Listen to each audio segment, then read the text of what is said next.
اللہ کی نظر میں صرف وہ لوگ کامیاب ہیں جو مومن ہیں۔ مومن سے مراد اللہ پر، اس کے پیغمبروں پر اور آخرت کے دن پر ایمان رکھتے ہیں۔ اللہ فرماتے ہیں، کامیابی کی سب سے پہلی شرط کیا ہے؟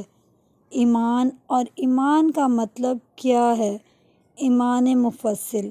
اس میں نہ اہل حدیث کا اختلاف ہے، نہ دیوبندیوں کا، نہ بریلویوں کا، نہ حنفیوں کا، نہ شافعیوں کا، تو اتفاقی چیز ہے، اور وہ اسلام میں داخلے کے لیے وہی کافی ہے۔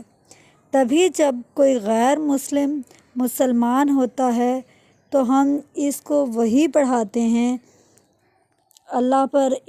میں اللہ پر ایمان لایا، اس کے فرشتوں پر، اس کی کتابوں پر، اس کے تمام پیغمبروں پر اور آخرت کے دن پر۔ موت کے بعد دوبارہ زندگی ہوگی، اور اس میں ختم نبوت بھی شامل ہے۔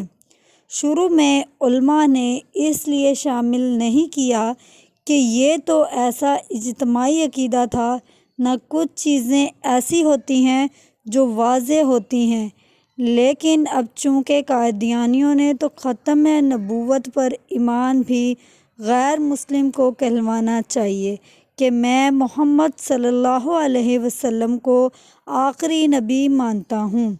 اللہ فرماتے ہیں، دوسری کامیابی کی علامات ایمان کے بعد سب سے پہلے کیا ہے؟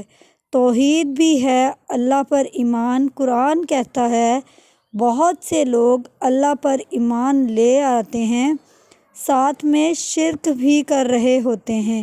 عیسائی بھی کہتے ہیں، ہم ایک اللہ کو مانتے ہیں، پھر کہتے ہیں عیسیٰ اللہ کے بیٹے ہیں۔ اللہ کہتے ہیں، اس ماننے کی تکلف کی ضرورت نہیں ہے، جب بیٹا تو اسی کی جنس میں سے ہوتا ہے تو اللہ کو تو مثل کوئی بھی نہیں ہے، اللہ جیسا کوئی بھی نہیں ہے۔ بیٹا باپ جیسا ہوتا ہے تو بیٹا نہیں ہو سکتا۔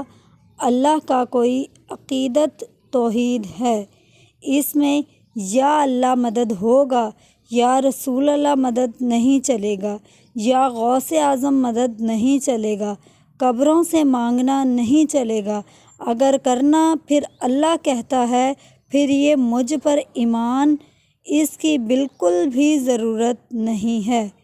کامیابی کی علامت پہلی ایمان، دوسری توحید اور نماز پڑھنا، اور بخاری مسلم سے پتہ چلتا ہے ہر نماز کا اپنا ٹائم ہے، دو نمازوں کا ایک ٹائم نہیں ہے، پانچوں نمازوں کے الگ الگ ٹائم ہیں۔